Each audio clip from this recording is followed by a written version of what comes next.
Good afternoon, everyone. I want to thank you for that most gracious introduction.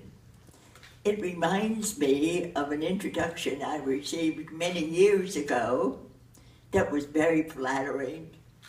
And I, of course, was very pleased with it and went home and told my mother about it.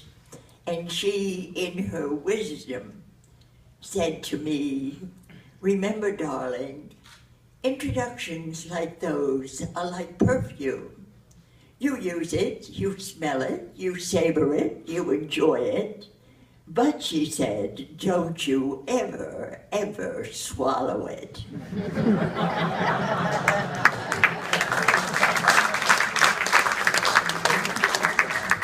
In the many years that I've been presenting programs on radio, one was Rhode Island Portraits in Sound, which told the stories of famous and little-known people of Rhode Island. And the second feature is called There's a Word for It, which told the stories behind the everyday words we hear and say every day.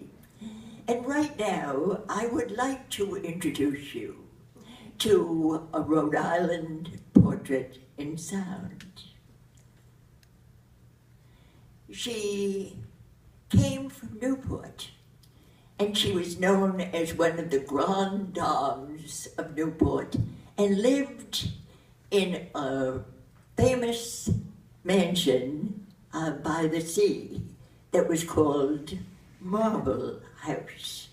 But she is nudging me right now and asking me to allow her to tell you her story.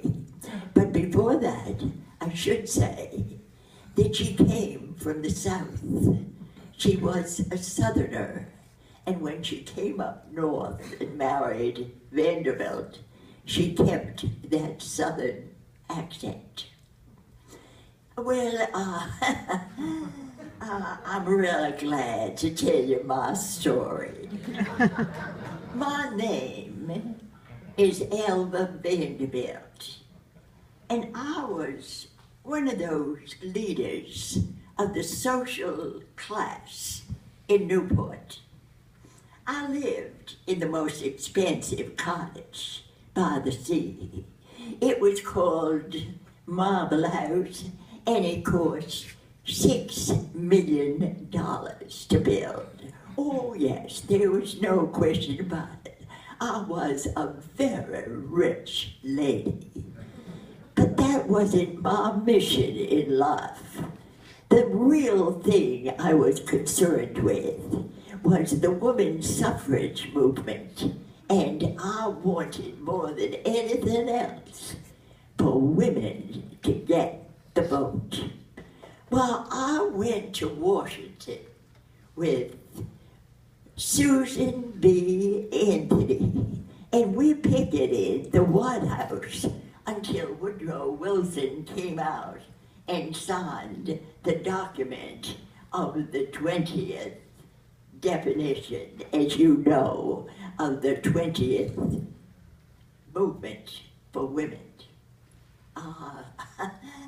I'm glad that we finally got it, because it was just about the most important thing in my life. I can tell you that.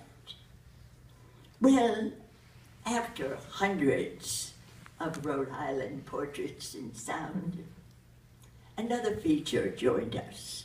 It was called There's a Word for It. And it told the stories of the words, the thousands of words we hear and say every day.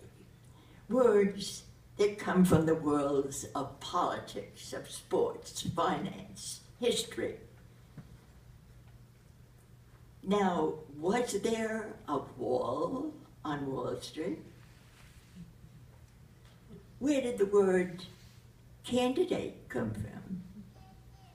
Why are certain schools called Ivy League? Why is no score in tennis called love?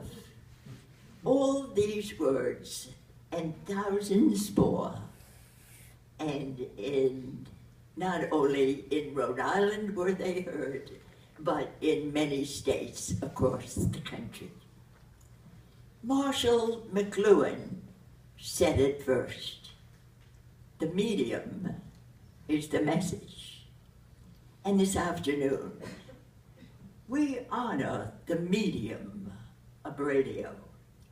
Radio gives us listening adventures, and on this special day, may I speak 2 words to each one of you. Thank you for the honor that you have given me, and I thank my great family for sharing it with me. And right now, I give you some information that I've just discovered, and I hope you will understand when I tell you that I have a confession to make. I hope you'll understand. I think I just swallowed the perfume.